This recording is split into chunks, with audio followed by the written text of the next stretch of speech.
Iba camino a la reunión por la herencia de mi esposo.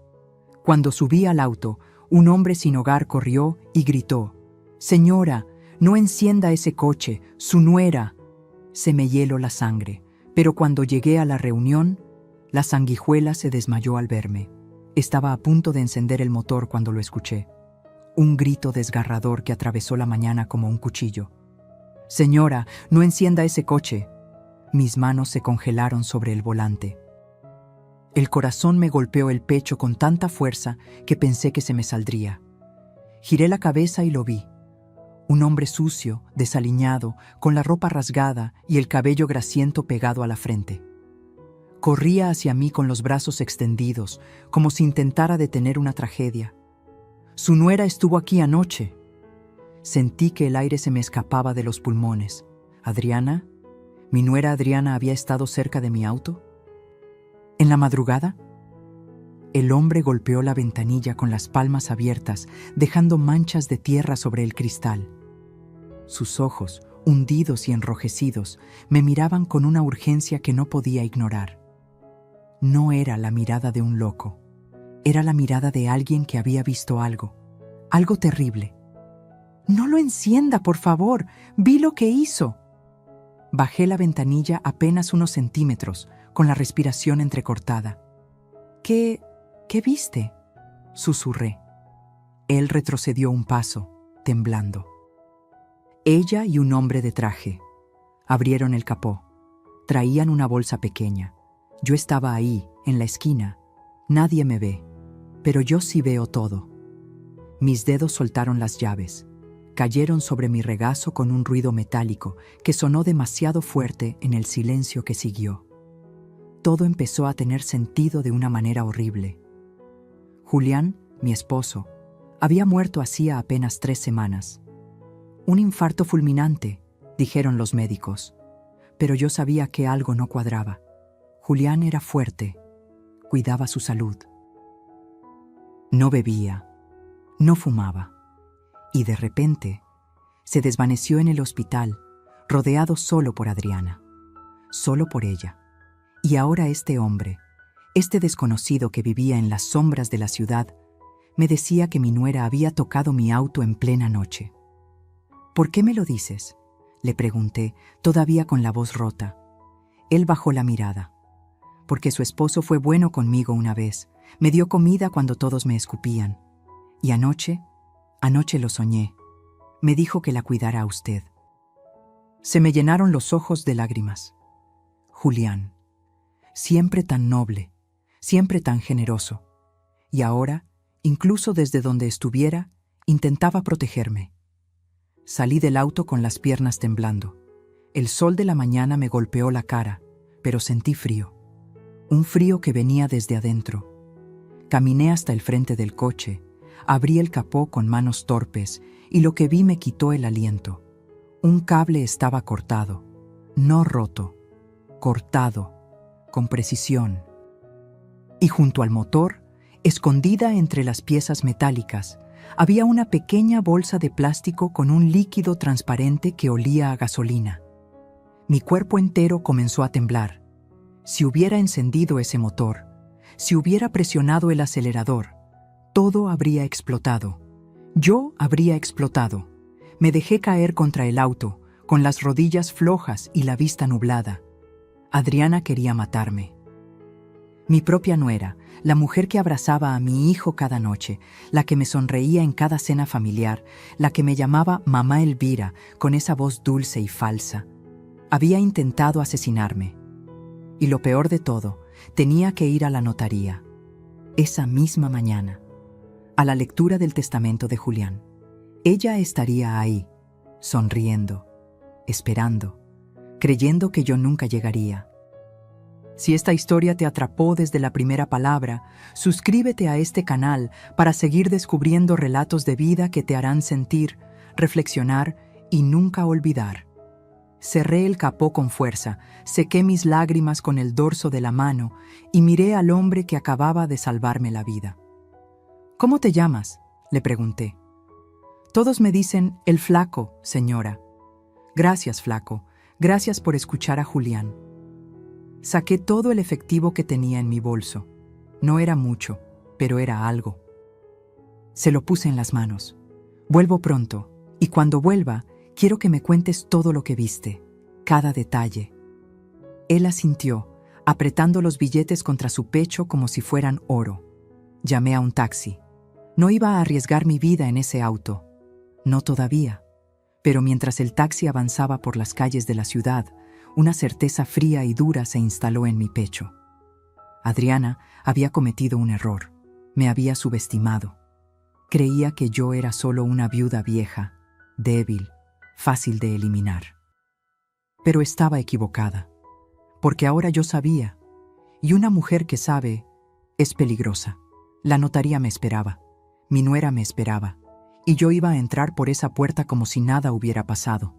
Pero por dentro ya estaba en guerra, y esta vez no iba a perder. La sala de la notaría olía a papel viejo y a café recalentado. Las paredes color beige, los cuadros con marcos dorados, el escritorio de caoba. Todo parecía diseñado para dar solemnidad al momento.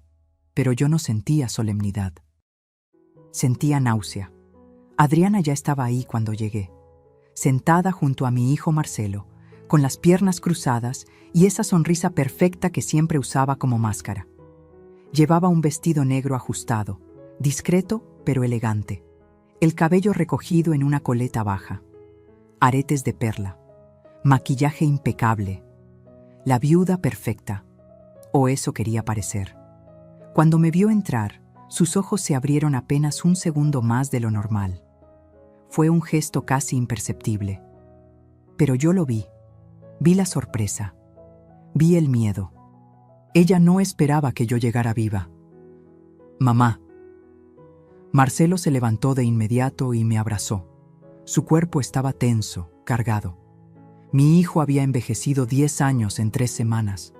Tenía ojeras profundas, la barba sin arreglar, y cuando me apretó contra su pecho, sentí que temblaba. «Mi amor», susurré, acariciándole la espalda. «Estoy aquí». Adriana también se levantó. Caminó hacia mí con pasos medidos, casi teatrales, y me abrazó con esa calidez falsa que ya me revolvía el estómago. «Mamá Elvira», dijo con voz suave, «qué bueno que llegaste.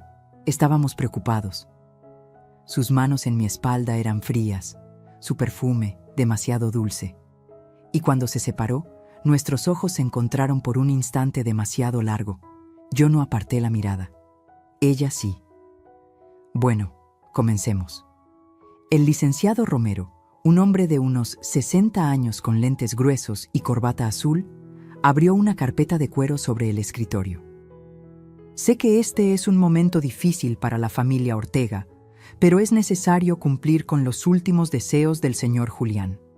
A su lado, el joven abogado Germán Solís tomaba notas en silencio desde el rincón. Me senté frente al escritorio, Marcelo a mi derecha, Adriana a mi izquierda, tan cerca que podía escuchar su respiración. El licenciado comenzó a leer. Al principio, todo parecía normal. La casa principal quedaba a mi nombre. Las cuentas bancarias personales, también.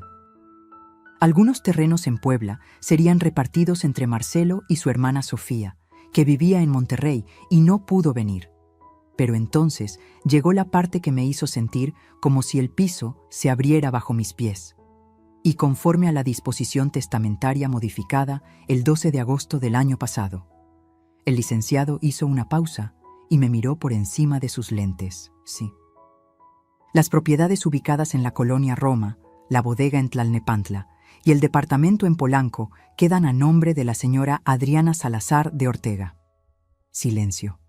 Un silencio tan pesado que podía sentirlo aplastándome el pecho. ¿Qué? Mi voz salió apenas como un susurro. El licenciado carraspeó incómodo. Fue una modificación hecha por el señor Julián 3 meses antes de su fallecimiento. Firmada ante notario. Aquí está la documentación. Empujó unos papeles hacia mí. Mis manos temblaban tanto que apenas podía sostenerlos. Ahí estaba, la firma de Julián, su nombre, la fecha. Pero algo no cuadraba. Julián jamás me habría ocultado algo así. Jamás habría dejado propiedades millonarias a nombre de Adriana sin siquiera mencionármelo. Éramos un equipo. Siempre lo fuimos. Mamá, papá me lo comentó. La voz de Marcelo sonó cansada, casi derrotada. Dijo que Adriana había sido un gran apoyo para él en los últimos meses, que quería asegurar nuestro futuro. Me giré hacia mi hijo con el corazón desgarrado. ¿Y tú lo sabías? ¿Lo sabías y no me dijiste nada? Marcelo bajó la mirada. No quería preocuparte. Pensé que papá te lo diría cuando fuera el momento. Adriana puso su mano sobre la de Marcelo. Un gesto posesivo, territorios marcados. Elvira, yo sé que esto es una sorpresa, dijo con esa voz controlada, casi compasiva. Pero Julián confiaba en mí. Él sabía que yo cuidaría de Marcelo, y de ti también, por supuesto. Sus palabras eran veneno envuelto en terciopelo. Me levanté de la silla. Las piernas me pesaban como si cargara piedras. Necesito aire. Salí de la sala antes de que alguien pudiera detenerme. El pasillo de la notaría era estrecho y frío. Me apoyé contra la pared, intentando respirar, intentando pensar. 3 propiedades, millones de pesos, a nombre de Adriana. Y ella había intentado matarme esa misma mañana. ¿Por qué? ¿Qué más quería? ¿Qué más le faltaba por quitarme? La respuesta llegó clara, brutal. Ella quería todo. Escuché pasos detrás de mí. Era Adriana. Salió de la sala con esa sonrisa inquebrantable, como si nada en el mundo pudiera tocarla. Elvira, entiendo que estés sorprendida, pero esto es lo que Julián quería. Deberíamos respetar su voluntad, ¿no crees? La miré fijamente. Cada músculo de mi cuerpo estaba tenso. ¿Tú estuviste cerca de mi auto anoche? Su sonrisa vaciló. Solo por un segundo, pero fue suficiente. ¿Qué? No, ¿por qué habría de...? Alguien te vio. Sus ojos se endurecieron. La máscara comenzaba a resquebrajarse. No sé de qué hablas, Elvira. Tal vez el estrés te está afectando. Deberías descansar. Se dio la vuelta y regresó a la sala, dejándome sola en ese pasillo helado. Pero algo había cambiado en mí. Ya no tenía miedo. Tenía claridad. Adriana había planeado todo esto. Manipuló a Julián, falsificó documentos, intentó matarme. Y ahora, frente a un notario, estaba cobrando su botín. Pero cometió un error, me dejó viva, y yo iba a usar cada segundo que me quedara para desenmascarar su traición, recuperar lo que era mío y hacer que pagara por lo que le hizo a Julián. Regresé a la sala, me senté, firmé lo que tenía que firmar, pero por dentro ya había comenzado la guerra, y esta vez iba a pelear hasta el final. Los días siguientes fueron una pesadilla silenciosa. Regresé a mi casa, esa casa que Julián y yo construimos juntos hace 30 años, y todo me parecía diferente. Las paredes ya no me protegían. Los muebles, los cuadros, las fotos enmarcadas, todo parecía susurrarme la misma pregunta. ¿Qué pasó realmente? No podía dormir. No podía comer. Cada vez que cerraba los ojos, veía la bolsa de gasolina escondida en el motor. Veía la sonrisa de Adriana. Escuchaba su voz dulce y venenosa. Y entonces comenzaron los rumores. Fue en el mercado donde lo escuché por primera vez. Había ido temprano a comprar verduras, intentando mantener algo de normalidad en mi vida destrozada. La señora Lupita, que vende chiles y jitomates en el puesto de la esquina, me saludó con esa sonrisa incómoda que la gente pone cuando no sabe qué decir. Doña Elvira, qué gusto verla. ¿Cómo está? Aquí, Lupita. Poco a poco. Ella asintió, pero su mirada evitaba la mía. Acomodó los jitomates en la charola, nerviosa. Oiga, ¿es cierto que...? Se detuvo. Tragó saliva. No, perdón. No debería meterme. Algo en mi pecho se tensó. ¿Qué es cierto, Lupita? Ella bajó la voz, acercándose apenas. Dicen que don Julián no murió de infarto, que algo raro pasó en el hospital. Me quedé helada. La bolsa de verduras casi se me cae de las manos. ¿Quién dice eso? Es que la gente habla, doña Elvira. Dicen que su nuera iba todos los días al hospital, sola, y que los doctores nunca supieron explicar bien qué pasó. Un hombre tan sano. Así nomás. Hizo un gesto con la mano, como si algo se desvaneciera en el aire. No le respondí. Pagué, tomé mis cosas y salí de ahí con el corazón latiéndome en los oídos. Pero no terminó ahí. En la farmacia, la cajera me miró con lástima. En la panadería, 2 señoras dejaron de hablar en cuanto entré. Y en la esquina de mi calle vi a la vecina del número 12, doña Carmela, platicando con otra mujer. Cuando me vieron pasar, bajaron la voz y se voltearon. Pero alcancé a escuchar. Dicen que la nuera ya se quedó con 3 propiedades.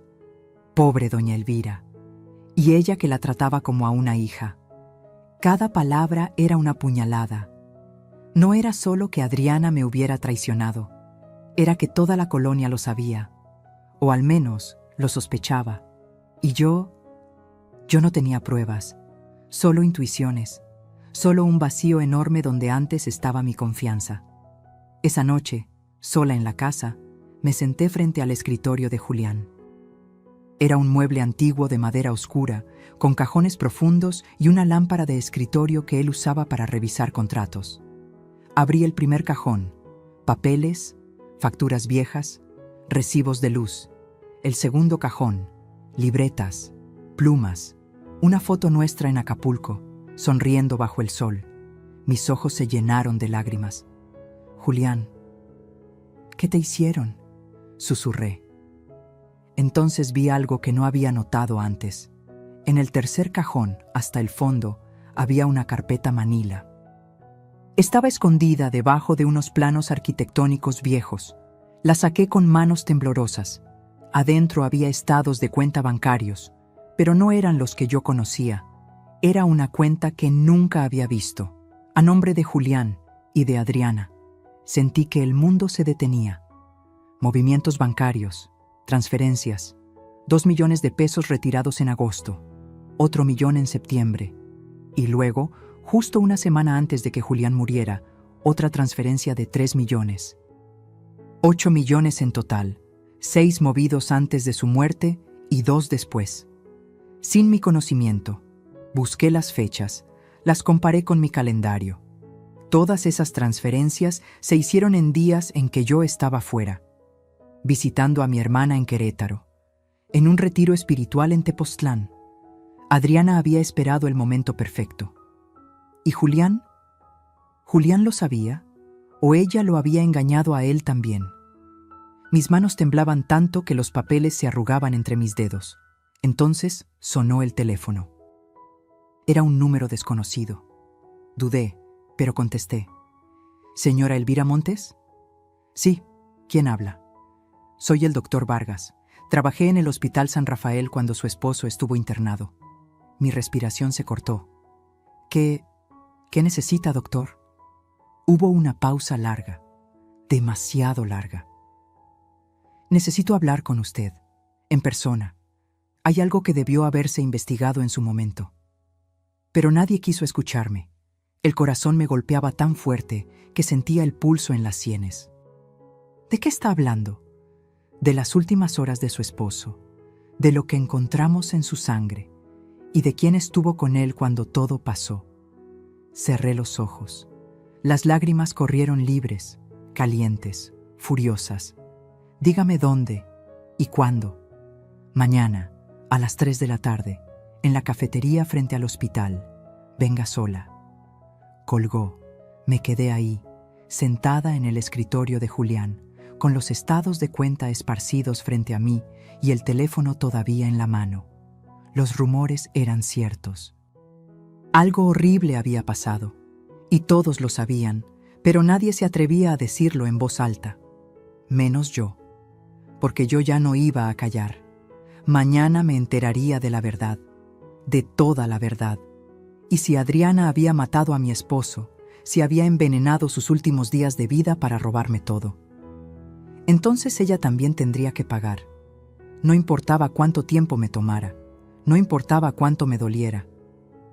Julián merecía justicia, y yo iba a dársela. Esa noche no pude dormir. Me quedé despierta en la cama, mirando el techo, recordando, intentando encontrar el momento exacto en que todo comenzó a desmoronarse. El momento en que Adriana dejó de ser la nuera cariñosa y se convirtió en esto. Y entonces lo vi claro. Fue hace 4 años. Marcelo llegó a casa un domingo con ella, colgada de su brazo, sonriendo como si hubiera ganado la lotería. Tenía 28 años entonces. Él, 32. Mamá, papá, quiero presentarles a alguien muy especial. Adriana entró a nuestra sala con pasos seguros, casi ensayados. Llevaba un vestido blanco con flores pequeñas, el cabello suelto cayendo en ondas perfectas sobre sus hombros. Tacones bajos, maquillaje natural, todo calculado para parecer inocente. Mucho gusto, señora Elvira. Me extendió la mano con una sonrisa cálida. Marcelo me ha hablado tanto de usted. Julián quedó encantado desde el primer momento. «Qué muchacha tan educada», me dijo después cuando ellos se fueron. «Y se nota que quiere a nuestro hijo». Yo no dije nada, pero algo en mi estómago no estaba tranquilo. Tal vez fue la forma en que sus ojos recorrieron la casa cuando entró, no con curiosidad, con evaluación, como si estuviera midiendo cada mueble, cada cuadro, cada centímetro de nuestra vida. Tal vez fue la manera en que tocó el jarrón de porcelana de la entrada y preguntó, con esa voz dulce, ¿esto es antiguo? Debe valer una fortuna. O tal vez fue simplemente instinto de madre. Ese cosquilleo incómodo que te dice, esta persona no es lo que aparenta. Pero Marcelo estaba enamorado, y cuando un hijo está enamorado, las madres nos volvemos invisibles. Se casaron 6 meses después. Una boda grande, cara, que pagamos Julián y yo casi en su totalidad. Adriana dijo que su familia no podía aportar mucho porque venían de una situación humilde. Nosotros, por supuesto, entendimos, o eso creímos. Después de la boda, las cosas cambiaron poco a poco. Tan despacio que casi no lo notas. Como cuando una planta se marchita, no muere de golpe, se va apagando hoja por hoja. Primero fueron las cenas familiares. Adriana siempre tenía una excusa para llegar tarde o irse temprano. Tengo trabajo, me duele la cabeza. Marcelo y yo tenemos planes. Luego empezó a opinar sobre todo. Suegra, ¿no cree que esta sala necesita una renovación? Se ve un poco anticuada. Julián, he visto unas propiedades increíbles en Polanco. Deberían invertir antes de que suban más de precio. Marcelo me contó que tienen terrenos en Puebla. ¿No sería mejor venderlos y poner ese dinero a trabajar? Siempre hablaba de dinero, de inversiones, de propiedades. Y Julián, que era un hombre noble pero confiado, empezó a escucharla. Es inteligente, Elvira, me decía. Tiene visión para los negocios. Yo intenté advertirle, más de una vez. Julián, esa muchacha solo habla de dinero. ¿No te parece extraño? Él se reía. Estás exagerando, mi amor. Solo quiere ayudar. Pero yo no exageraba. Recuerdo el día en que encontré una tarjeta de crédito en el bolsillo de la chamarra de Julián. Una tarjeta que no reconocí. La revisé. Estaba a nombre de él, pero Adriana era la usuaria adicional. Gastos, cientos de miles de pesos en ropa, restaurantes, viajes, todo pagado por mi esposo. Cuando lo confronté, Julián se puso incómodo. Le presté la tarjeta un par de veces, para emergencias. ¿Emergencias? Le mostré el estado de cuenta. ¿Un bolso de 50,000 pesos es una emergencia? Elvira, por favor, es la esposa de nuestro hijo. ¿Qué quieres que haga? ¿Que le diga que no? Esa fue la primera vez que peleamos por ella, y no fue la última. Adriana comenzó a visitar a Julián en su oficina. Solo para pedirle consejos, decía Marcelo. Pero yo sabía que había algo más.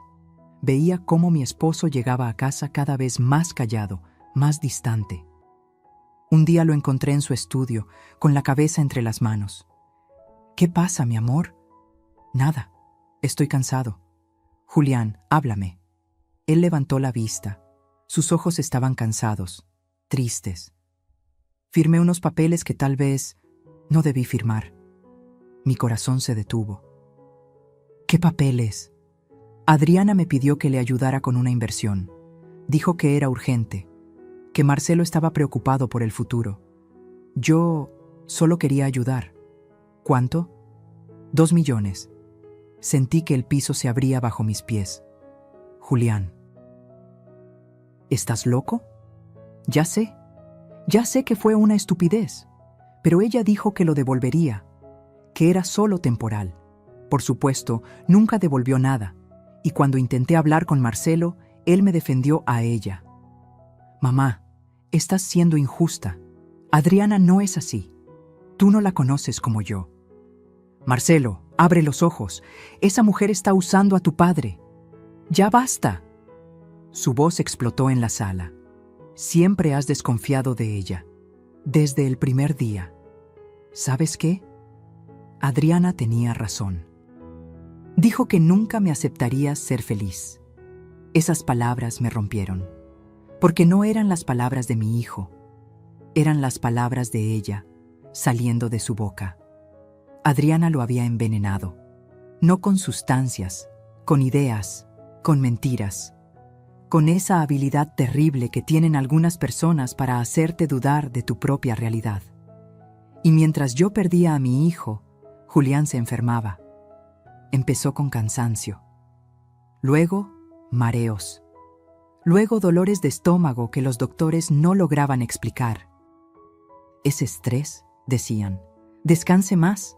Pero yo sabía que no era estrés, porque cada vez que Adriana lo visitaba, Julián empeoraba. Hasta que un día, en el hospital, mientras yo estaba en Querétaro visitando a mi hermana enferma, Julián tuvo un paro cardíaco fulminante, y la única persona que estaba con él en ese momento era Adriana. Ahora, sentada en mi cama, con las sábanas frías y la casa en silencio, entendí todo. Adriana no había entrado a esta familia por amor. Había entrado a destruirnos. Y lo peor de todo, lo había logrado. Pero todavía quedaba una cosa que no pudo quitarme: mi voluntad de pelear. Mañana me reuniría con el doctor Vargas. Mañana sabría la verdad sobre lo que pasó en ese hospital. Y cuando tuviera las respuestas, Adriana descubriría que subestimó a la mujer equivocada. Porque una madre puede perdonar muchas cosas, pero nunca perdonará a quien le arrebató al amor de su vida. Y yo acababa de decidir que el perdón ya no era una opción. A la mañana siguiente desperté con una certeza helada en el pecho. Necesitaba pruebas, necesitaba algo concreto, tangible, que no pudiera ser ignorado o desechado como paranoia de viuda. Algo que incluso Marcelo no pudiera negar. Y ese algo estaba en mi cochera. Bajé las escaleras todavía en bata, con el cabello recogido en una trenza despeinada. El sol apenas comenzaba a colarse por las ventanas, tiñendo todo de naranja pálido. La casa olía a café viejo y a silencio. Me preparé una taza de té que no me tomé. Mis manos temblaban demasiado. A las 8 de la mañana llamé a don Servando. Él había sido el mecánico de confianza de Julián por más de 20 años. Un hombre de 60 y tantos, con manos manchadas de grasa y una honestidad a prueba de todo. Si alguien podía decirme la verdad sobre lo que había en mi auto, era él. «Doña Elvira», su voz sonó sorprendida al otro lado de la línea. «¿Cómo está? Cuánto lo siento por don Julián». «Gracias, Servando. Necesito que vengas a mi casa. Es urgente. ¿Le pasa algo al coche?» «No lo sé. Eso es lo que necesito que me digas». Hubo una pausa. «Voy para allá». Llegó media hora después, en su camioneta destartalada que olía a aceite quemado y a cigarro. Traía su caja de herramientas y esa expresión seria que ponía cuando las cosas eran importantes. «Muéstreme el auto, doña». Lo llevé a la cochera. Mi sedán gris estaba estacionado en el mismo lugar donde lo dejé después del grito del flaco. No lo había tocado desde entonces, no me había atrevido. Servando se agachó frente al capó, lo abrió con cuidado y durante varios minutos no dijo nada. Solo revisaba, tocaba, movía cables. Su ceño fruncido se fue haciendo cada vez más profundo. «Dios santo», murmuró. Mi estómago se contrajo. «¿Qué pasa?». Él sacó una linterna pequeña de su bolsillo y alumbró hacia el motor. Luego se volteó hacia mí con una expresión que nunca le había visto. Miedo puro. «Doña Elvira, ¿usted encendió este coche después de estacionarlo aquí?». «No, alguien me advirtió que no lo hiciera». «Gracias a Dios». Se limpió las manos en un trapo sucio y me hizo una seña para que me acercara. «Venga, mire esto». Me acerqué, aunque cada paso me costaba trabajo. No quería ver, pero tenía que hacerlo. Servando señaló un cable cortado limpiamente, casi quirúrgicamente. Este es el cable que conecta el sistema de encendido con la bomba de combustible. Está cortado, no roto. Cortado con algo filoso. Una navaja, probablemente. Sentí que la garganta se me cerraba. ¿Y eso qué significa? Que alguien quería que el auto no arrancara de inmediato, que usted insistiera, que lo intentara varias veces. ¿Por qué? Él sacó algo con unas pinzas. Era una bolsa plástica de 8 por 5 centímetros, con mezcla volátil colocada sobre el múltiple de escape. El cable de ignición estaba seccionado con cuchilla. Un montaje compatible con ignición secundaria y explosión instantánea. Mi respiración se detuvo. ¿Qué habría pasado si yo hubiera insistido en encenderlo? Servando me miró directo a los ojos. El calor habría derretido la bolsa, el líquido habría caído sobre el motor caliente, y con las chispas del arranque, hizo una pausa. Habría explotado, doña Elvira. Usted habría explotado. Las piernas me fallaron. Tuve que apoyarme contra la pared de la cochera para no caer. El mundo daba vueltas. ¿Estás seguro? Completamente. Esto no es un accidente. Esto no es vandalismo de algún chamaco idiota. Esto es... Tragó saliva. Intento de asesinato. Las palabras quedaron suspendidas en el aire, pesadas como piedras. Intento de asesinato. Alguien había querido matarme. Alguien había planeado que yo muriera quemada dentro de mi propio auto, en mi propia cochera, sin testigos, sin escapatoria. Y ese alguien era Adriana. Servando. Mi voz salió como un susurro roto. Necesito que documentes todo esto, fotos, videos, lo que sea necesario. Ya lo estaba pensando. Sacó su celular. Voy a grabar todo. Y luego deberíamos llamar a la policía. No, todavía no. Él me miró confundido. Doña Elvira, esto es grave. Si alguien intentó... Lo sé, pero necesito más pruebas. Necesito que esto sea irrefutable, porque la persona que hizo esto, me temblaba la voz. Es mi nuera. Y si voy a acusarla, necesito que no haya ninguna duda. Ninguna. Servando cerró el capó con cuidado, como si el auto fuera una bomba que todavía pudiera explotar. «Su nuera, Adriana», asentí. Un hombre sin hogar la vio a ella y a otro hombre, aquí en la madrugada, manipulando el auto. Servando negó con la cabeza, incrédulo. «Dios mío, pero, ¿por qué? ¿Qué gana ella con...?» «Todo». Las lágrimas comenzaron a rodar por mis mejillas. «Gana todo. La herencia, las propiedades, el control total sobre mi hijo. Si yo desaparezco, ella se queda con todo». Servando maldijo entre dientes. Guardó sus herramientas con movimientos bruscos, furioso. «Esto no se va a quedar así, doña Elvira. No voy a permitir que le pase nada. No va a pasarme nada», dije limpiándome las lágrimas con el dorso de la mano. «Porque ahora sé lo que ella es capaz de hacer. Y ya no voy a darle otra oportunidad». Servando terminó de grabar todo. Me pasó los videos a mi celular. Cada cable cortado, cada ángulo de la bolsa derretida, cada centímetro de evidencia. «¿Qué van a hacer ahora?», me preguntó antes de irse. «Voy a reunirme con alguien. Un doctor que trabajó con Julián en el hospital, y después Después voy a armar un caso tan sólido que ni el mejor abogado del mundo pueda defenderla.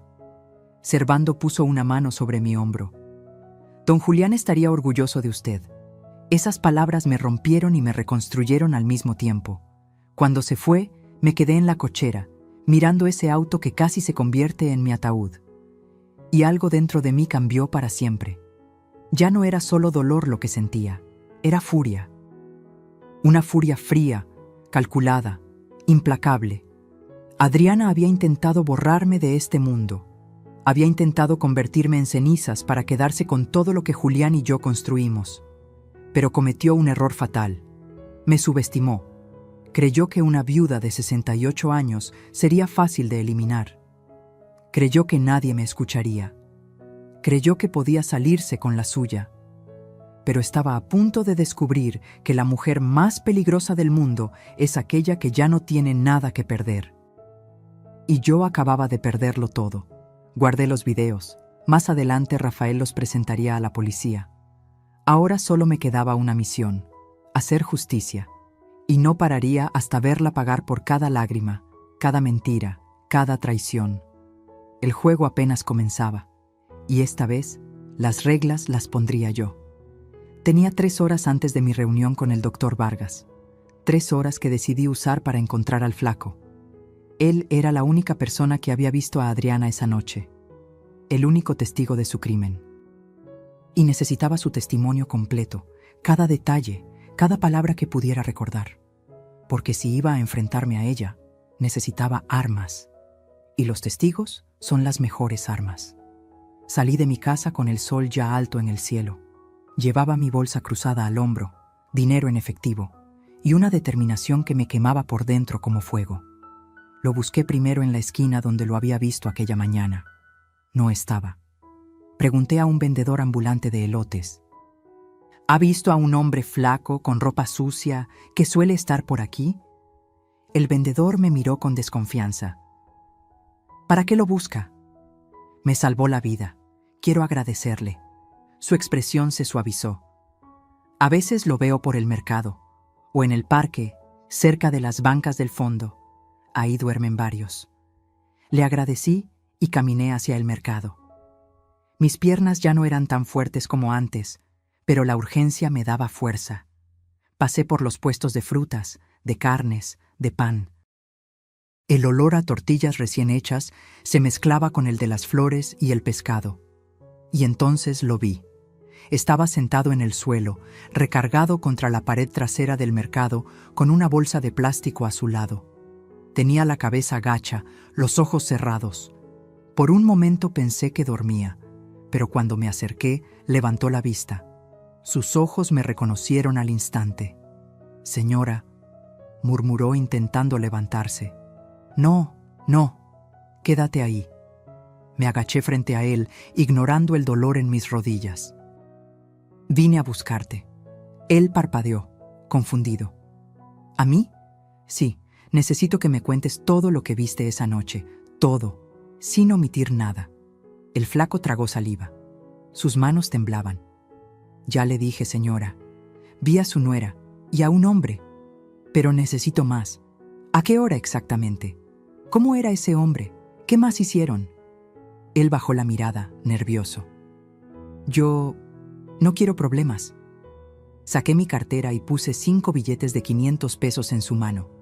Sus ojos se abrieron como platos. «No es por problemas. Es por justicia. Ese dinero es tuyo. Y habrá más si me ayudas a detenerla». Se quedó mirando los billetes como si no pudiera creer que fueran reales. Luego los guardó rápidamente en su bolsillo y respiró hondo. «Está bien, le cuento todo. Adelante». Fue como a las 2 de la mañana. Yo estaba ahí, en la esquina de su calle. Siempre duermo ahí porque hay menos policías que me corran. Estaba medio dormido cuando escuché un carro que se estacionaba cerca de su casa. Me asomé. Era un auto negro, elegante. Bajaron 2 personas, una mujer y un hombre.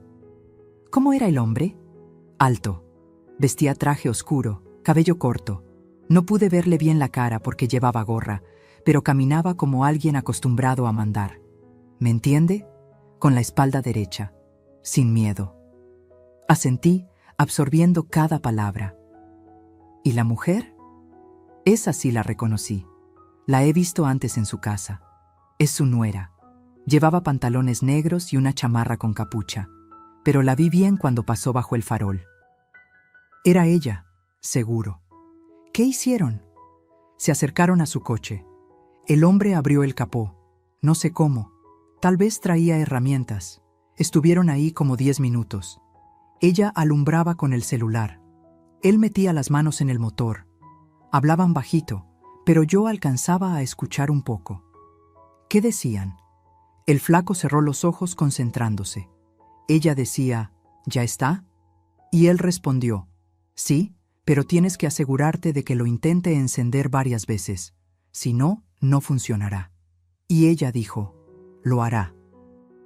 Siempre es terca. Y luego se rieron. La sangre se me heló en las venas. Terca. Ella me conocía. Sabía que si mi auto no encendía a la primera, insistiría. 1, 2, 3 veces, hasta que explotara. ¿Algo más? Mi voz salió apenas como un hilo. Sí, antes de irse, ella le dio algo, un sobre, y el hombre dijo, con esto quedamos a mano. Luego subieron al auto y se fueron.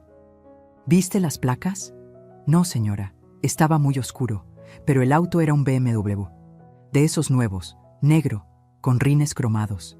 Abrí mi bolso y saqué mi celular. ¿Podrías reconocer al hombre si lo volvieras a ver?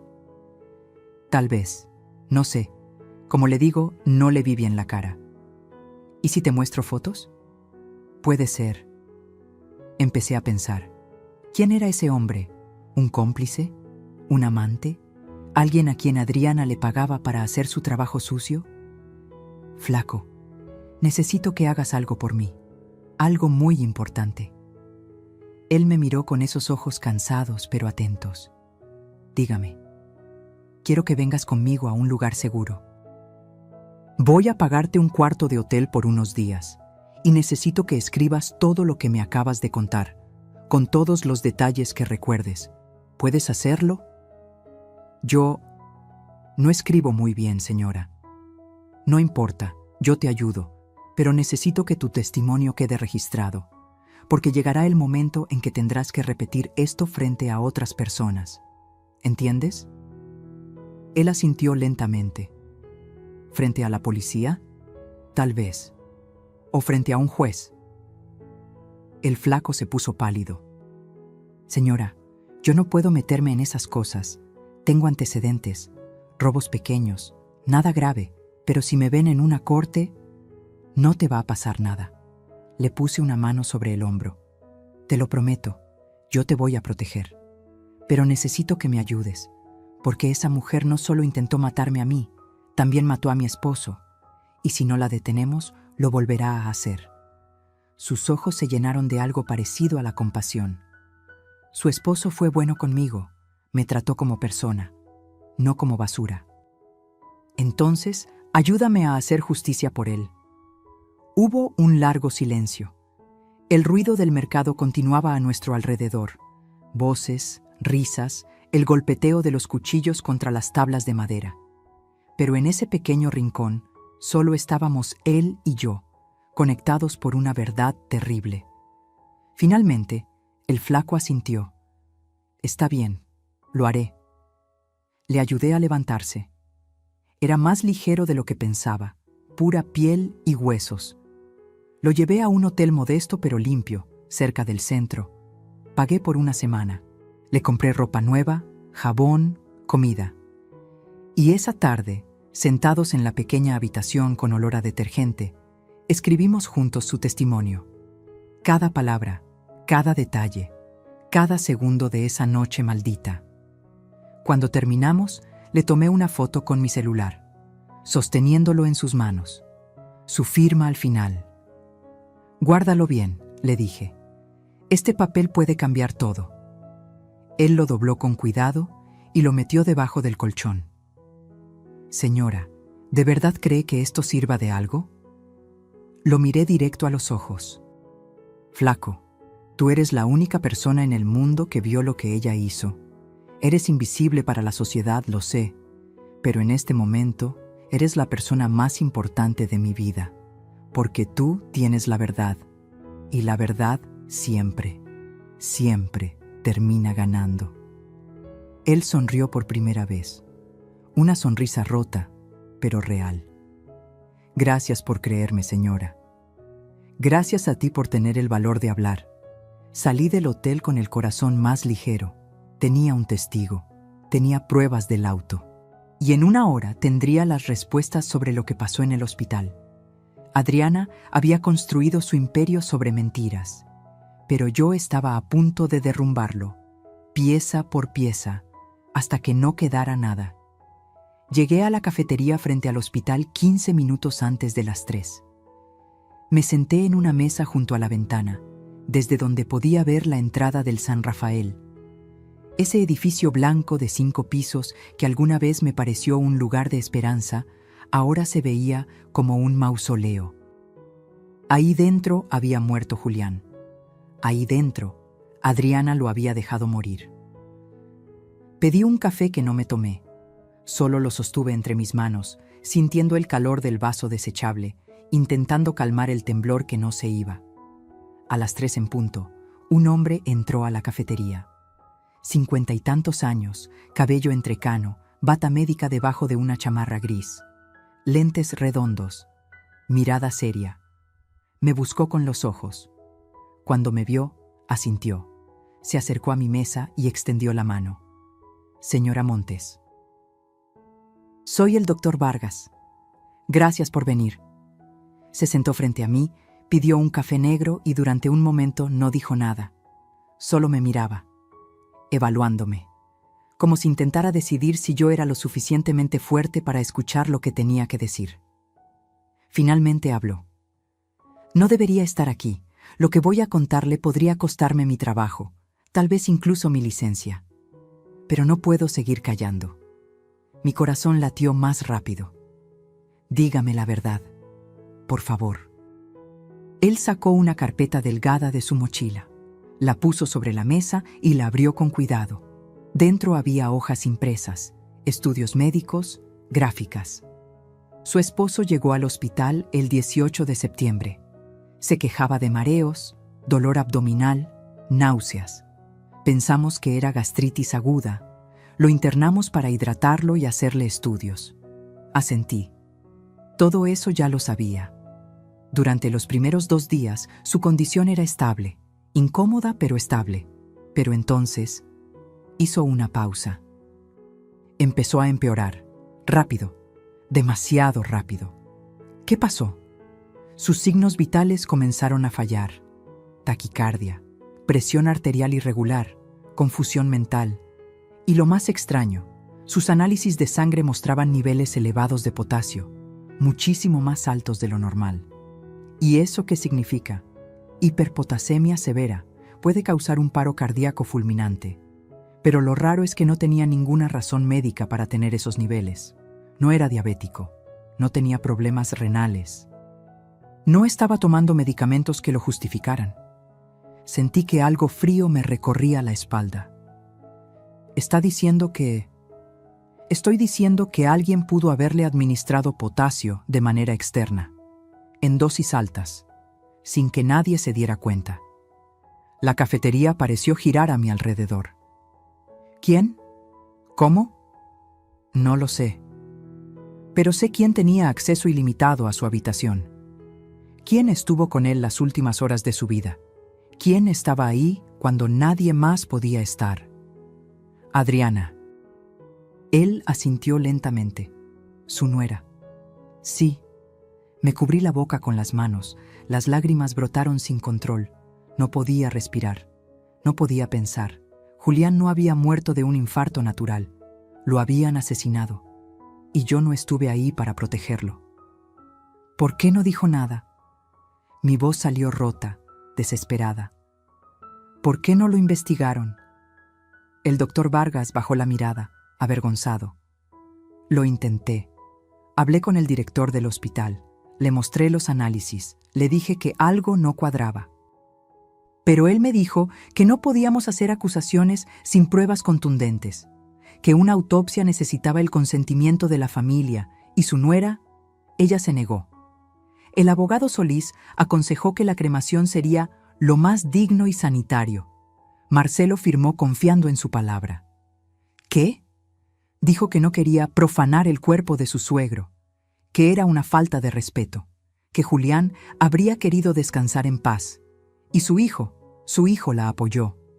Cerré los ojos. Marcelo. Mi propio hijo había bloqueado la investigación sin saberlo. Entonces lo cremaron, susurré. Sí. Y con eso se perdió cualquier posibilidad de demostrar lo que pasó. Me quedé en silencio. El ruido de la cafetería se sentía lejano, irreal. Voces, tazas chocando, el vapor de las máquinas de café. Todo se sentía como un sueño del que no podía despertar. Doctor, ¿usted cree que ella lo hizo? Él me miró directo a los ojos. Sí, creo que su nuera envenenó a su esposo. No puedo probarlo. Pero en 25 años de carrera, he visto muchas muertes. Y esta no fue natural. Las lágrimas rodaron libres por mis mejillas. ¿Cómo lo hizo? Pudo ser con suplementos de potasio. Son fáciles de conseguir. Se venden sin receta. En dosis normales son inofensivos. Pero en dosis altas, mezclados en comida o bebida, son letales. Y lo peor, dejan muy poco rastro, especialmente si el cuerpo es cremado. Me sentí vacía, como si alguien me hubiera arrancado el alma. Él confiaba en ella, dije con voz temblorosa. Julián confiaba en todo el mundo. Era su mayor virtud y su perdición. Lo siento mucho, señora Montes. ¿Puedo quedarme con estos documentos? Él empujó la carpeta hacia mí. Son copias. Úselas como necesite. Si esto llega a un juicio, yo declararé. No me importa lo que me pase. Su esposo merece justicia. Le apreté la mano con fuerza. Gracias. No sabe cuánto significa esto para mí. Cuando el doctor Vargas se fue, me quedé sentada en esa cafetería durante casi 1 hora. No podía moverme. No podía llorar más. Solo estaba ahí, mirando por la ventana, viendo a la gente entrar y salir del hospital. Familias preocupadas, enfermos caminando despacio, doctores con prisa, y yo, una viuda de 68 años, cargando el peso de una verdad insoportable. Julián había sido asesinado. Mi esposo, el amor de mi vida, el padre de mis hijos, había sido envenenado lentamente por la mujer en la que confiamos, la mujer que llamábamos familia. Y lo peor de todo, mi hijo seguía sin creerme. Marcelo me había dicho paranoica. Me había dicho que dejara de inventar cosas. Me había dicho que Adriana era inocente. ¿Cómo le dices a un hijo que su esposa es una asesina? ¿Cómo destruyes su mundo para salvar la verdad? Me levanté de la mesa. Pagué. Salí a la calle.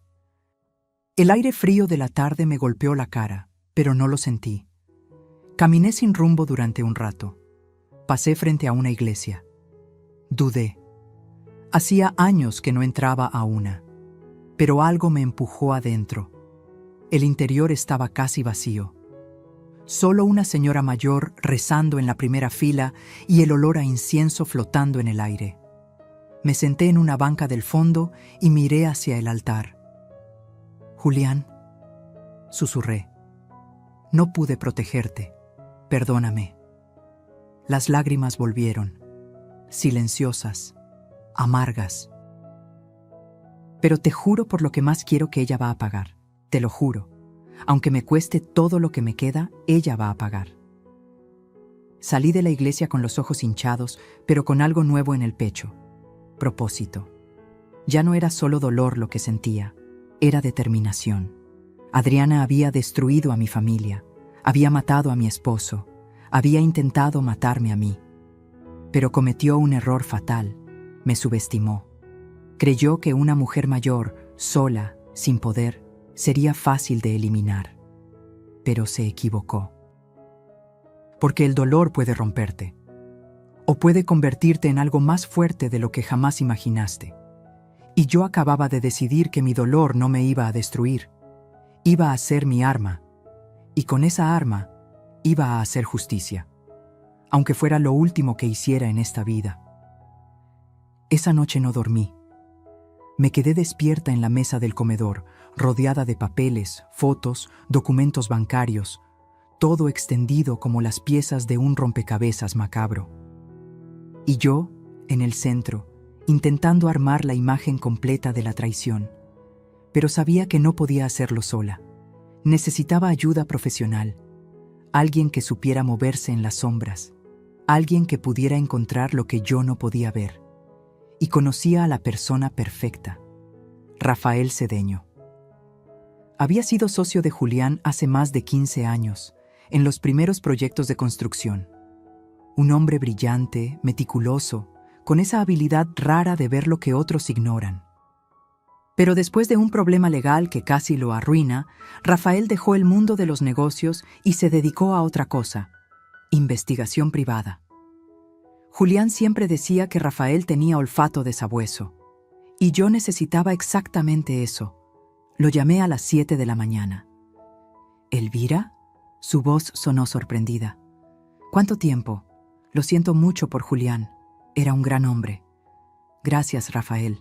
Necesito verte. Es urgente. Hubo una pausa. ¿Estás bien? No, pero voy a estarlo. ¿Puedes reunirte conmigo hoy? Dime dónde. 2 horas después estábamos sentados en un restaurante discreto en la colonia Condesa. Rafael llegó con un portafolio de cuero gastado y esa mirada penetrante que siempre me había intimidado un poco. 52 años, cabello corto con canas en las sienes, barba de 3 días, traje oscuro sin corbata. Se sentó frente a mí y fue directo al grano. ¿Qué necesitas? Le conté todo, cada palabra, cada detalle, el grito del flaco, el cable cortado, la bolsa con gasolina, el testamento modificado, los rumores del pueblo, la reunión con el doctor Vargas, el envenenamiento, las transferencias bancarias. Rafael no me interrumpió ni una sola vez. Solo escuchaba, tomando notas en una libreta pequeña con una pluma negra. Sus ojos nunca dejaron de mirarme. Cuando terminé, cerró la libreta y exhaló lento. Esto es grave, Elvira, muy grave. Lo sé. Si lo que dices es cierto, tu nuera no solo es una ladrona, es una asesina. Por eso necesito pruebas. Pruebas que un juez no pueda ignorar. Pruebas que obliguen a mi hijo a abrir los ojos. Rafael se recargó en la silla, pensativo. ¿Cuánto dinero tienes disponible? Lo que sea necesario. Porque esto no va a ser barato. Vamos a necesitar rastrear cuentas bancarias, conseguir registros telefónicos, investigar su pasado, tal vez contratar vigilancia. Y todo tiene que hacerse con discreción absoluta. Si ella se entera de que la estás investigando, lo sé. Podría desaparecer, o peor, intentar matarme de nuevo. Exacto. Saqué un cheque que había preparado esa mañana. 50,000 pesos. Lo puse sobre la mesa. Esto es solo el adelanto. Rafael miró el cheque, luego me miró a mí. ¿Estás segura de que quieres hacer esto? Porque una vez que abramos esta caja, no hay vuelta atrás. Lo que encontremos puede cambiar tu vida para siempre. Mi vida ya cambió, Rafael. Ya perdí a mi esposo. Ya perdí la confianza de mi hijo. Ya casi pierdo mi propia vida. No tengo nada más que perder, excepto mi dignidad, y esa no pienso regalársela. Él sonrió apenas, una sonrisa triste pero respetuosa. Julián tenía razón sobre ti. Siempre decía que eras la más fuerte de los dos. Tomó el cheque y lo guardó. Está bien, acepto el caso, pero vamos a hacer esto a mi manera. Sin emociones, solo hechos, solo evidencia sólida. ¿De acuerdo? De acuerdo. Durante los siguientes 10 días, Rafael trabajó en silencio. Yo seguí con mi vida normal. O al menos, aparentándolo. Iba al mercado, visitaba a mi hermana, atendía el jardín, sonreía cuando era necesario. Pero por dentro, cada segundo era una tortura de espera. Rafael me llamaba cada 2 días para actualizarme. Primera llamada. Encontré algo interesante. Adriana no se llama realmente Adriana Salazar. Cambió su nombre hace 8 años. Su nombre original era Adriana Méndez Ruiz y tiene antecedentes. ¿Qué tipo de antecedentes? Fraude menor. Hace 10 años fue acusada de estafar a un hombre mayor en Guadalajara. El caso se cerró porque el hombre murió antes del juicio. La sangre se me heló. ¿Murió? Infarto. Al menos, eso dice el certificado de defunción. Pero las coincidencias empiezan a ser demasiadas, ¿no crees? Segunda llamada. Las transferencias que encontraste no son las únicas. Hay más. Muchas más. Coincidía con lo que ya había hallado. 8 millones en total, 6 antes de su muerte y 2 después. Todas realizadas durante el último año. Todas a cuentas que Adriana controlaba. Pero lo interesante es que algunas de esas transferencias se hicieron desde su cuenta personal, después de que él estuviera hospitalizado. Eso es imposible. Él estaba inconsciente. Exacto, lo que significa que alguien tenía acceso a sus contraseñas bancarias, y solo hay una persona que pudo tenerlas. Tercera llamada. Contraté vigilancia. Adriana se ha reunido 3 veces en la última semana con un hombre, mismo tipo que describe tu testigo. Alto, traje oscuro, BMW en negro. Conseguí fotos. Te las mando. Minutos después, las fotos llegaron a mi celular. Y lo que vi me dejó sin aliento. El hombre del traje era Germán Solís, abogado corporativo, especialista en herencias y testamentos, y el mismo abogado que estuvo presente el día de la lectura del testamento en la notaría. Todo empezó a encajar. Germán había ayudado a Adriana a falsificar los documentos, a cambiar el testamento, a mover el dinero, y probablemente él fue quien cortó el cable de mi auto aquella noche. No era solo una conspiradora, era una red completa. Cuarta llamada, la más importante. Elvira, necesito que vengas a mi oficina. Ahora, encontré algo que tienes que ver. Llegué en menos de media hora. Rafael me esperaba con la computadora encendida. En la pantalla había documentos escaneados. Mira esto. Amplió la imagen. Es el testamento modificado, el que se leyó en la notaría. Sí, ya lo vi. Ahora mira esto. Abrió otro documento. Esta es la firma de Julián en contratos antiguos. Fíjate en la inclinación de la J, en la forma de la O, en el espacio entre las letras. Lo vi. Ahora mira la firma en el testamento modificado. La comparación era evidente. No era la misma firma. Era buena, muy buena, casi perfecta, pero no era idéntica. Es falsa, susurré. Correcto. Julián nunca firmó ese testamento. Alguien lo hizo por él, y ese alguien es muy profesional. Probablemente Germán. Los abogados saben copiar firmas. Es parte de su entrenamiento forense. Sentí que las piernas me temblaban. Esto es suficiente, ¿verdad? Con esto podemos ir a la policía. Rafael negó con la cabeza. Es un buen inicio, pero no es suficiente para un arresto. Necesitamos más. Necesitamos una confesión, o al menos algo que los ate directamente al crimen. ¿Y cómo conseguimos eso? Él me miró con esa intensidad que me daba escalofríos. Tendiéndoles una trampa. Mi corazón latió más rápido. ¿Qué tipo de trampa? Una que ellos no puedan rechazar. Una donde se sientan seguros, donde bajen la guardia y donde cada palabra que digan quede grabada. Sonreí por primera vez en días. Dime qué tengo que hacer. Y así comenzó la fase final de mi venganza. Ya no era solo una viuda buscando respuestas. Era una mujer armada con pruebas, con testigos, con un plan. Y Adriana estaba a punto de descubrir que el peor error que puedes cometer en la vida es subestimar a alguien que ya no tiene nada que perder. Porque cuando una mujer decide pelear por su verdad, no hay mentira lo suficientemente fuerte para detenerla. Y yo apenas estaba comenzando. El plan era simple pero peligroso. Rafael lo diseñó con precisión quirúrgica. Cada detalle, cada movimiento, cada palabra que yo tendría que decir. Tienes que hacerla sentir que ganó, me explicó en su oficina. Que ya no eres una amenaza, que te rendiste. Solo así bajará la guardia. ¿Y cómo hago eso? Llamándola, invitándola a cenar, diciéndole que quieres hacer las paces, que estás cansada de pelear, que quieres firmar la repartición de bienes en paz y seguir adelante con tu vida. La sola idea de fingir amabilidad con ella me revolvía el estómago. No sé si pueda. Rafael puso una mano sobre mi hombro. Sé que es difícil, pero es la única manera. Si la confrontas directamente, huirá. O peor, contratará mejores abogados y enterrará todo. Necesitamos que se sienta segura, que hable. Y cuando hable, la atraparemos. Respiré hondo. ¿Y las cámaras? Voy a instalar 3. Una en la sala, escondida en el reloj de pared, otra en el comedor, en la planta decorativa, y una más en la cocina, por si acaso. Audio de alta definición, video en HD. Todo irá directo a un servidor encriptado.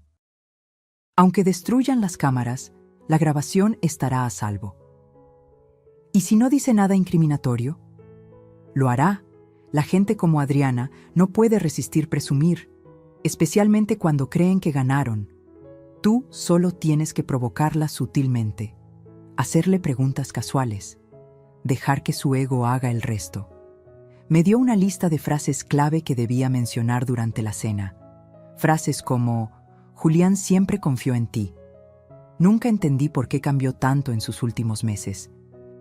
A veces me pregunto qué pasó realmente en el hospital. El auto. Qué suerte que no lo encendí ese día. Cada una diseñada para sembrar duda, para provocar reacción, para que Adriana no pudiera evitar defenderse o, mejor aún, justificarse. Practiqué frente al espejo durante 2 días. Sonrisa amable, voz cansada pero reconciliadora, gestos de derrota. Tenía que ser perfecta, porque si ella sospechaba algo, todo se vendría abajo. Finalmente, un jueves por la tarde, la llamé. Mi mano temblaba cuando marqué su número. ¿Elvira? Su voz sonó sorprendida. Adriana, hola, ¿cómo estás? Bien. ¿Y tú? No esperaba tu llamada. Lo sé. Yo necesito hablar contigo, y con Marcelo, pero sobre todo contigo. Hubo una pausa cautelosa. ¿De qué se trata? Quiero que vengan a cenar a mi casa, este sábado. Necesito hacer las paces. Estoy cansada de todo este dolor, de las peleas, de la desconfianza. Julián no habría querido esto. Podía escuchar sus engranajes mentales funcionando al otro lado de la línea. ¿Estás segura? Totalmente. Quiero firmar los papeles pendientes, cerrar este capítulo y seguir adelante. Todos merecemos paz, ¿no crees? Su voz se suavizó. Creyó que había ganado. Me parece perfecto, Elvira. Marcelo va a estar feliz de escuchar esto. Ha estado muy preocupado por ti. Lo sé. Yo también estoy preocupada por él, por todos nosotros. Los espero a las 8. Prepararé algo especial. Ahí estaremos. Colgué y solté el aire que no sabía que estaba conteniendo. Rafael, que había estado escuchando desde el otro cuarto, entró con una sonrisa. Perfecto. Cayó completamente. Ahora solo falta que el sábado salga todo bien. Saldrá bien. Confía en el proceso. El viernes, Rafael llegó temprano a instalar las cámaras. Trabajó durante 3 horas, ajustando ángulos, probando audio, asegurándose de que todo quedara invisible pero funcional. Cuando terminó, me mostró cómo se veía desde su laptop. La sala, el comedor, la cocina, todo en pantalla dividida, imagen nítida, audio claro. Recuerda, me dijo antes de irse, mantén la calma, no la acuses de nada, solo deja que hable. La verdad siempre sale cuando la gente se siente cómoda. El sábado llegó como una tormenta silenciosa. Pasé el día cocinando. Preparé mole poblano, arroz rojo, frijoles refritos. El postre favorito de Marcelo, flan napolitano. Puse la mesa con el mantel bordado que usábamos en ocasiones especiales. Velas, flores frescas. Todo tenía que parecer auténtico. A las 8 en punto sonó el timbre. Abrí la puerta con una sonrisa que me dolía en el alma. Marcelo entró primero. Se veía cansado pero esperanzado. Me abrazó fuerte. Gracias por esto, mamá. Gracias a ti por venir, mi amor. Adriana entró detrás de él, elegante como siempre. Vestido negro ajustado, tacones, cabello perfecto. Esa sonrisa que ahora reconocía como pura falsedad. Elvira, qué linda te ves. Y huele delicioso. Gracias, hija. Pasen. Siéntense. Nos sentamos a la mesa. Serví la comida. Hablamos de cosas triviales al principio. El clima, el tráfico, las noticias. Marcelo parecía relajado, feliz de vernos juntas sin pelear. Adriana, en cambio, me observaba, todavía cautelosa, todavía evaluando. Entonces, mientras servía más vino, solté la primera frase clave. Sabes, Adriana, a pesar de todo, sé que Julián confiaba mucho en ti. Ella sonrió. Él era un hombre maravilloso, muy generoso. Lo era, a veces demasiado. Hice una pausa. Nunca entendí por qué cambió tanto en sus últimos meses. Se volvió tan distante. Adriana tomó un sorbo de vino, pensativa. Creo que estaba cansado. El trabajo, el estrés. Ya sabes cómo es esto de los negocios. Tal vez. Pero era extraño. Sobre todo cuando empezó a enfermarse. Los doctores nunca encontraron una explicación clara. La miré directamente a los ojos. Ella sostuvo mi mirada sin pestañear. A veces la vida es así, Elvira. Injusta, inexplicable. Supongo que sí. Me limpié la boca con la servilleta. Me alegra que estuvieras con él en el hospital.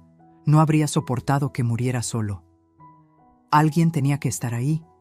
Su voz tenía un tono casi orgulloso. Alguien que supiera cuidarlo bien. Marcelo interrumpió, incómodo. Mamá, tal vez no deberíamos hablar de esto ahora. Tienes razón, mi amor. Perdón. Sonreí. Es solo que a veces me pregunto qué habría pasado si las cosas hubieran sido diferentes. Adriana se inclinó hacia adelante, con los ojos brillantes. ¿Diferentes cómo? No lo sé. Si yo hubiera estado ahí, si hubiera insistido en que lo revisaran más doctores, si... Hice una pausa dramática. Si hubiera encendido el auto ese día. El silencio que siguió fue eléctrico. Adriana parpadeó. Solo una vez, pero fue suficiente. ¿Qué auto?, preguntó, pero su voz sonaba forzada. Mi auto, hace unas semanas, tenía un problema mecánico extraño. El mecánico dijo que era casi como si alguien lo hubiera saboteado. Me reí suavemente. Pero eso sería ridículo, ¿verdad? Ella no respondió de inmediato. Sus dedos apretaron la copa de vino. Ridículo, repitió finalmente, pero su sonrisa ya no llegaba a sus ojos. Y yo supe en ese momento que la tenía, que cada palabra que saliera de su boca a partir de ahora quedaría grabada, y que la trampa acababa de cerrarse. Solo faltaba esperar a que ella misma se ahorcara con su propia lengua. Porque la verdad siempre encuentra la manera de salir, especialmente cuando la empujas con las preguntas correctas. La cena continuó durante otra hora. Yo seguía con mi papel de viuda cansada y reconciliadora. Adriana, en cambio, comenzaba a mostrar grietas, pequeñas, casi imperceptibles, pero estaban ahí. Se tocaba el cuello nerviosamente.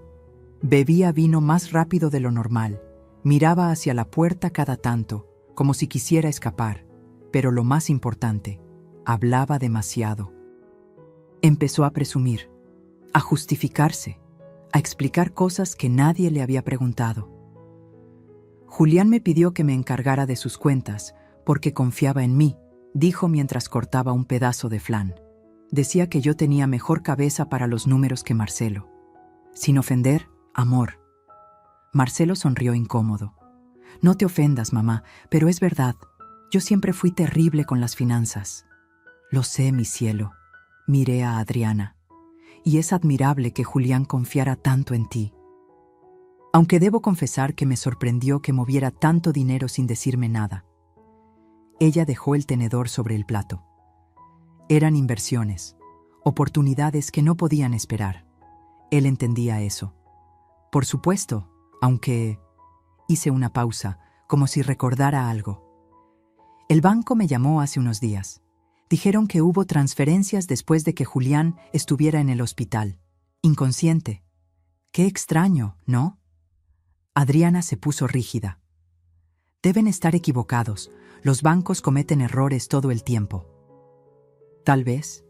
Sonreí dulcemente. O tal vez alguien tenía sus contraseñas. El silencio cayó como un yunque. Marcelo nos miraba confundido, sintiendo la tensión, pero sin entender su origen.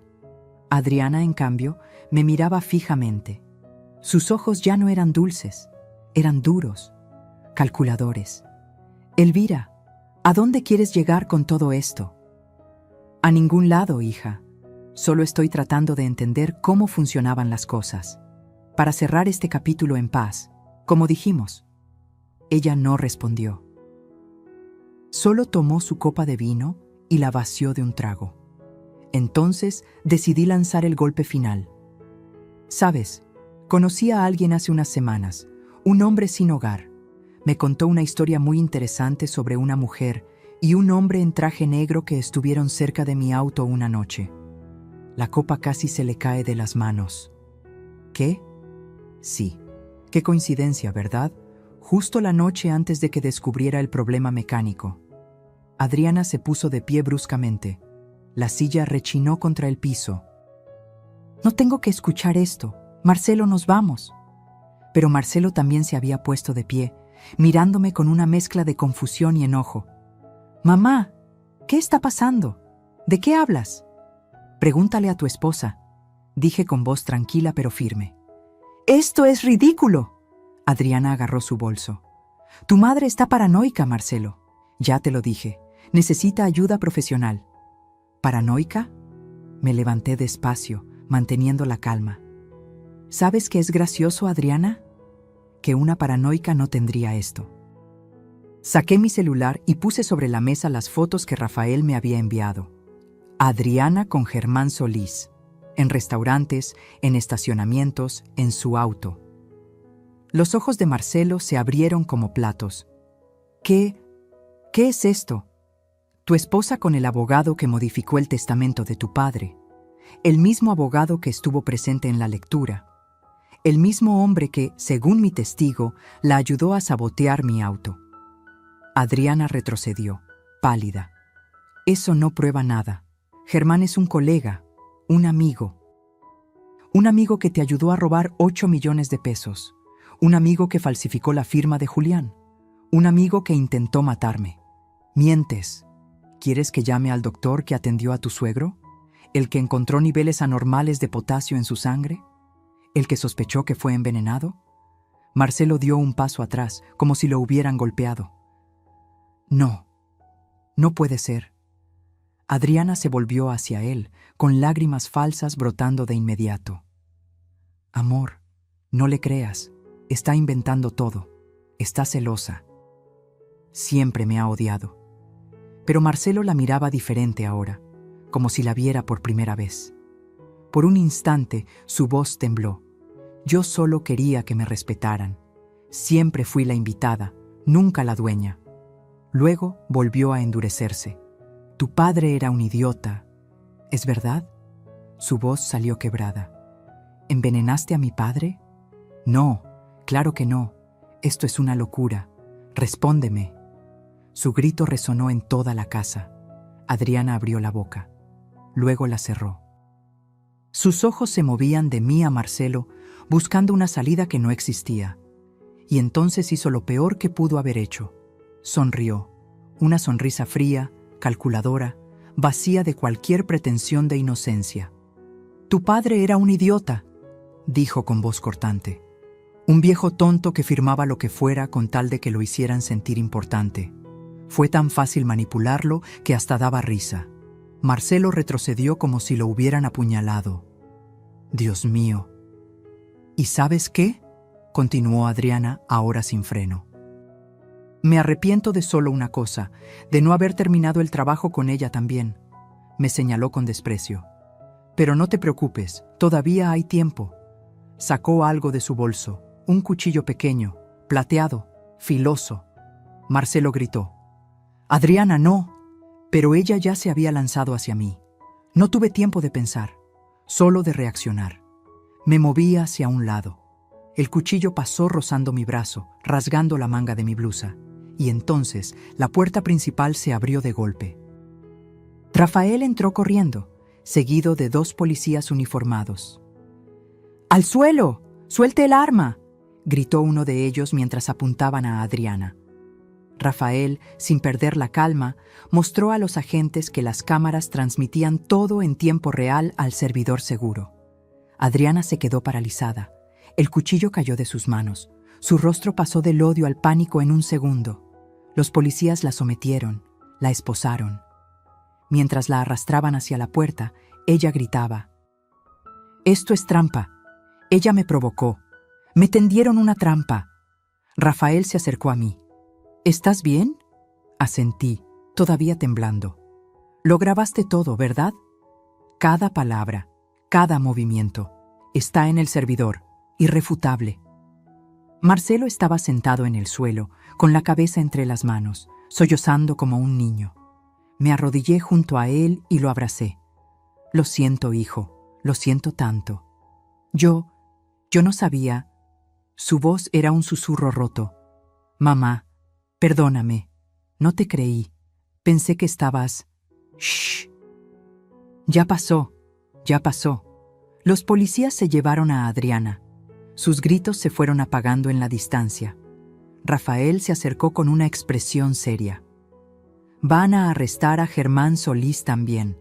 Con las grabaciones y las pruebas bancarias, ambos van a pasar muchos años en prisión. ¿Y el testamento falso? Se invalidará. Todo regresará a como debió ser desde el principio. Las propiedades, el dinero, todo vuelve a ti y a tus hijos». Cerré los ojos. El alivio me golpeó como una ola.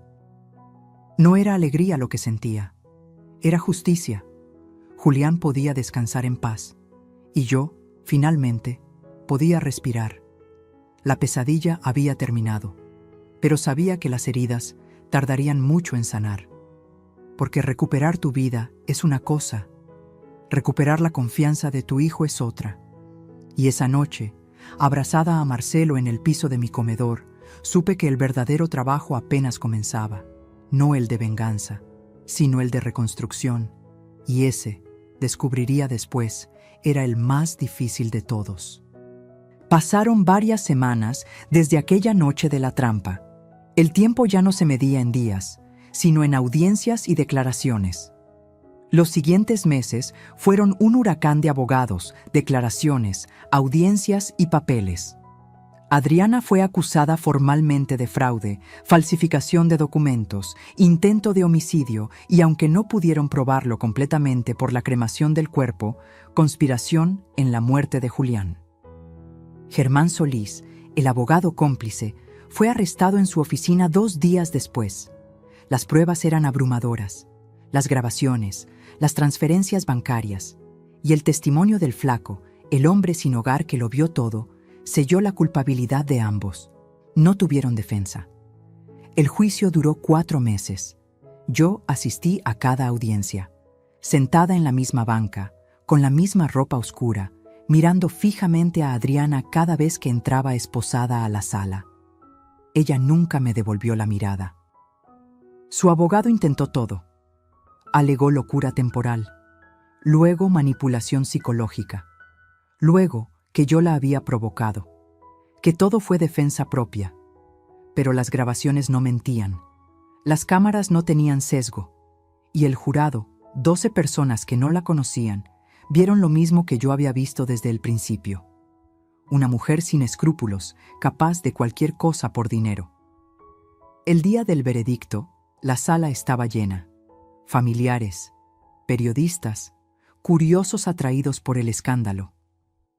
Marcelo estaba sentado a mi lado, pálido, con las manos entrelazadas sobre las rodillas. Había perdido tanto peso en esos meses que parecía otra persona. Cuando el juez pidió al jurado su veredicto, el silencio fue absoluto. ¿Han llegado a un veredicto? Sí, su señoría. ¿Cómo encuentran a la acusada, Adriana Méndez Ruiz, en los cargos de fraude, falsificación y tentativa de homicidio? Culpable. En todos los cargos. Escuché a Marcelo soltar un suspiro tembloroso. Yo no sentí nada. Solo un vacío extraño. Como si algo dentro de mí se hubiera apagado y no pudiera volver a encenderse. El juez golpeó el mazo. La sentencia será de 18 años de prisión sin posibilidad de libertad condicional antes de cumplir al menos 12 años. 18 años. Adriana tenía 32. Saldría a los 50, si es que salía. La vi levantarse, esposada, escoltada por 2 oficiales. Por un momento giró la cabeza hacia mí. Nuestros ojos se encontraron. No había rabia en su mirada. No había arrepentimiento, solo vacío. Y entonces la sacaron de la sala. Germán Solís recibió 15 años. Su carrera, destruida. Su reputación, en ruinas. Después de la sentencia, Rafael me esperaba en el pasillo del juzgado. Se hizo justicia, dijo. Yo asentí, pero no pude sonreír. ¿Por qué no me siento mejor? Él puso una mano sobre mi hombro. Porque la justicia no borra el dolor, Elvira, solo cierra el círculo. El resto lo tienes que hacer tú. Tenía razón. 2 semanas después, el testamento falso fue oficialmente anulado. Las 3 propiedades que Adriana había robado fueron devueltas a mi nombre. Los 8 millones de pesos que había movido fueron rastreados y recuperados. Todo lo que Julián construyó durante su vida volvió a donde siempre debió estar, con su familia legítima. Pero el dinero ya no me importaba. Lo que me importaba era otra cosa. Una tarde de domingo, Marcelo vino a visitarme. Traía flores, lirios blancos, mis favoritos. Nos sentamos en la terraza, bajo el sol suave de la tarde, con el sonido de los pájaros de fondo. Durante mucho tiempo no hablamos. Finalmente, él rompió el silencio. Mamá, nunca te voy a poder pedir suficiente perdón. No necesitas hacerlo. Sí necesito. Su voz se quebró. Te fallé. Fallé a papá. Dejé que esa mujer destruyera todo. Y lo peor es que no te creí. Te llamé paranoica. Te di la espalda cuando más me necesitabas. Puse mi mano sobre la suya. Estabas enamorado. Y el amor ciega. Lo sé mejor que nadie. No es excusa. No, pero es una explicación. Lo miré a los ojos. Hijo, Adriana no te engañó solo a ti. Nos engañó a todos. Era muy buena en lo que hacía. Demasiado buena. Y tú solo querías ser feliz. No hay nada de malo en eso. Las lágrimas rodaron por sus mejillas. ¿Cómo puedes perdonarme? Porque eres mi hijo, y porque sé que tu padre también te habría perdonado. Él te amaba, y donde quiera que esté, sé que solo quiere verte feliz. Marcelo se derrumbó. Lloró como no lo había hecho en años, y yo lo abracé, como cuando era niño. Como cuando se caía y venía corriendo a buscar consuelo en mis brazos, porque eso nunca cambia. Un hijo siempre será tu hijo, sin importar cuánto tiempo pase, sin importar cuántos errores cometa. El amor de una madre no tiene condiciones. Ese mismo mes tomé una decisión. Vendí 2 de las propiedades que Adriana había intentado robar. Con ese dinero, creé un fondo fiduciario para mi nieto, el hijo de Marcelo, que apenas tenía 6 años. Un niño inocente que había perdido a su abuelo y ahora crecería sin madre. Quería asegurarme de que él estuviera protegido, de que tuviera un futuro, de que las mentiras de Adriana no arruinaran también su vida. El resto del dinero lo doné. Parte fue para el Hospital San Rafael, con la condición de que mejoraran sus protocolos de seguridad para pacientes vulnerables. Otra parte fue para un refugio de personas sin hogar, porque el flaco me había salvado la vida.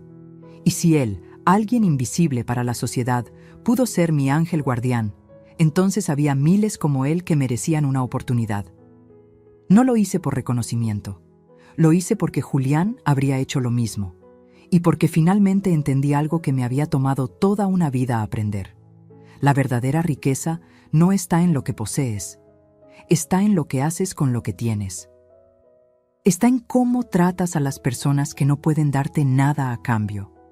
Está en dormir tranquila sabiendo que hiciste lo correcto, aunque nadie te estuviera mirando.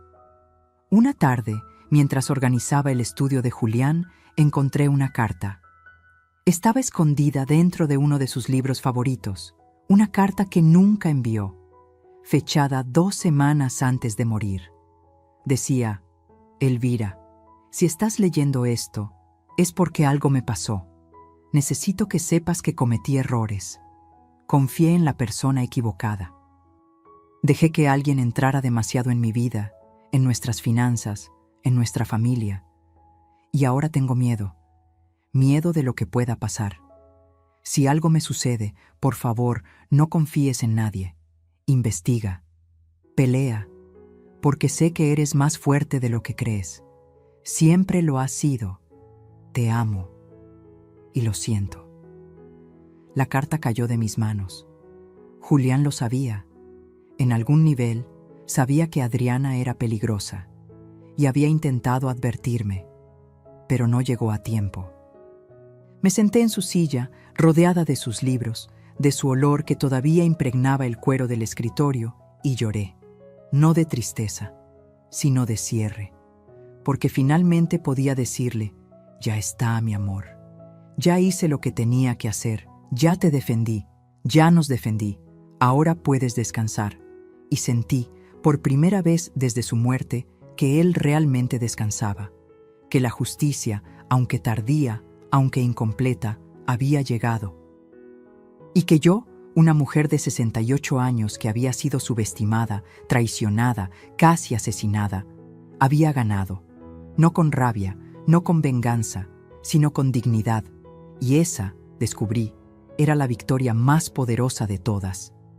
6 meses después del juicio, una mañana de diciembre, desperté con una necesidad que no podía ignorar. Tenía que verlo, al flaco, al hombre que sin saberlo había cambiado el curso de todo. El hombre que con un solo grito desesperado me había salvado la vida y desencadenado la justicia. Hacía tiempo que no lo veía. Después del juicio, le había conseguido trabajo en una pequeña empresa de limpieza. Le había pagado un cuarto modesto en una vecindad. Le había dado dinero para ropa, comida, medicinas. Pero nunca le había dicho gracias. No de verdad, no de la forma en que merecía. Lo busqué durante 2 días. No estaba en su trabajo, no estaba en su cuarto. Nadie lo había visto. Y entonces, una tarde fría, lo encontré. En el mismo lugar donde todo comenzó, la esquina de mi calle. Sentado contra la pared, con la misma ropa raída de siempre, a pesar de todo lo que le había dado. Me acerqué despacio. Él levantó la vista y me reconoció. Señora Elvira. Flaco, te he estado buscando. Él sonrió con tristeza. Lo siento, es que no pude quedarme en el cuarto. No pude seguir en el trabajo. No encajo ahí. La calle es mi casa. Siempre lo ha sido. Me senté a su lado. Ignoré las miradas de la gente que pasaba. Ignoré el frío del concreto. Ignoré todo excepto a él. No vine a regañarte, vine a agradecerte. Él negó con la cabeza. No tiene nada que agradecer. Tengo todo que agradecer. Saqué un sobre de mi bolso. Sin ti, yo estaría muerta. Sin tu grito, sin tu valentía, Adriana se habría salido con la suya. Por eso quiero darte esto. Le extendí el sobre. Él lo abrió con manos temblorosas. Dentro había un cheque, 100,000 pesos. Sus ojos se llenaron de lágrimas. Señora, yo no puedo aceptar esto. Sí puedes, y lo harás, porque te lo ganaste. Haz lo que quieras con ese dinero. Viaja, descansa, o dónalo si quieres, pero tómalo, porque es tuyo, porque salvaste una vida. Y eso no tiene precio. Él apretó el cheque contra su pecho, sollozando en silencio. No fue solo mi mérito, dijo entre lágrimas. Fue su esposo, él me habló esa noche. Me quedé inmóvil. ¿Qué? Lo soñé. Clarito. Estaba dormido en esa esquina y de repente lo vi, parado frente a mí, con un traje gris, sonriendo. Me dijo, cuida a mi esposa, está en peligro, no dejes que encienda el auto. Y cuando desperté, usted estaba ahí, subiendo al coche, y yo grité. No sé por qué, solo grité. Las lágrimas rodaron libres por mis mejillas. Julián, susurré. Él la amaba mucho, señora. Eso se sentía en el sueño, mucho. Miré al cielo. Las nubes grises del invierno se movían despacio. El aire olía a lluvia próxima. Gracias, Julián, dije en voz baja. Gracias por cuidarme. Gracias por enviarme un ángel cuando más lo necesitaba. El flaco se limpió las lágrimas con la manga sucia de su chamarra. Señora, ¿usted cree en esas cosas? ¿En los sueños? ¿En que los muertos nos cuidan? Lo miré a los ojos. Antes no creía. Pensaba que todo era casualidad, coincidencias. Pero ahora sé que hay algo más. Algo que no podemos ver pero que está ahí, cuidándonos, guiándonos. Julián me envió a ti, y tú me salvaste. Eso no es casualidad, eso es amor, amor que trasciende la muerte.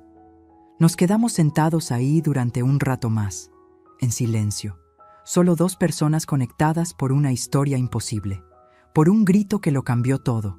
Finalmente, me levanté. Cuídate, flaco, y si algún día necesitas algo, cualquier cosa, búscame. Siempre voy a estar aquí para ti. Lo mismo digo, señora, aunque no tenga mucho que dar. Ya me diste todo, me diste mi vida. Caminé de regreso a mi casa, con el corazón más ligero de lo que había estado en meses. Cuando llegué, me senté en la terraza, el mismo lugar donde Julián y yo solíamos tomar café los domingos, donde planeábamos viajes que nunca hicimos, donde soñábamos con envejecer juntos, y aunque él ya no estaba físicamente, sentí su presencia, en el viento que movía las hojas del árbol de bugambilias, en el canto de los pájaros que él tanto amaba, en la calidez del sol que se colaba entre las nubes. Cerré los ojos y hablé. Ya puedes descansar, mi amor. Ya todo está bien. Marcelo está sanando. Nuestro nieto está protegido. Adriana pagó por lo que hizo. ¿Y yo? Yo estoy en paz. Gracias por cuidarme. Gracias por no dejarme sola. Gracias por amarme tanto que encontraste la forma de salvarme incluso desde donde estés. Te amo. Siempre te amaré, hasta que nos volvamos a encontrar. Abrí los ojos, y justo en ese momento, una mariposa blanca se posó en el borde de la mesa. Se quedó ahí, inmóvil, como si me mirara, y luego voló, alto, hacia el cielo. Sonreí, porque supe que era él, diciéndome adiós, diciéndome que finalmente podía descansar. Y yo, una mujer de 68 años que había perdido a su esposo, que había sido traicionada por su familia, que había estado a segundos de morir. Yo había sobrevivido, no solo físicamente, sino con mi dignidad intacta, con mi amor propio recuperado, con mi verdad defendida. Y aunque el camino había sido doloroso, aunque las cicatrices todavía dolían, sabía algo con certeza absoluta: valió la pena. Porque la verdad siempre vale la pena, porque la justicia, aunque lenta, siempre llega, y porque una mujer que decide defender lo que es suyo, lo que es correcto, lo que es justo, esa mujer es imparable, y yo acababa de descubrir que siempre había sido esa mujer. Solo necesitaba que me quitaran todo para darme cuenta. Mi amba se fue por fin. Esta historia tocó mi corazón de una manera que nunca imaginé, porque me recordó que no importa cuántos años tengas, no importa cuántas veces te hayan subestimado, no importa cuánto dolor cargues, siempre, siempre tienes el poder de levantarte, de pelear por tu verdad, de reclamar tu dignidad. ¿Y tú? ¿Alguna vez has tenido que enfrentar una traición familiar? ¿Alguna vez tuviste que defenderte cuando nadie te creía? Déjame tu comentario. Cuéntame tu historia. Dime desde dónde me estás viendo, porque cada historia importa. Cada voz cuenta. Y juntos formamos una comunidad de personas que no se rinden. Si esta historia te conmovió, si te hizo sentir algo, si te dejó pensando, dale like, compártela con alguien que necesite escucharla. Y suscríbete para seguir compartiendo historias de vida reales que te recuerden que nunca, nunca estás solo. Porque la verdadera riqueza no está en lo que posees, sino en lo que no permites que te quiten. Y lo más valioso que tienes es tu dignidad. Nunca, nunca la vendas. Nos vemos en la próxima historia. Con cariño, tu narradora de historias que nunca se rinde.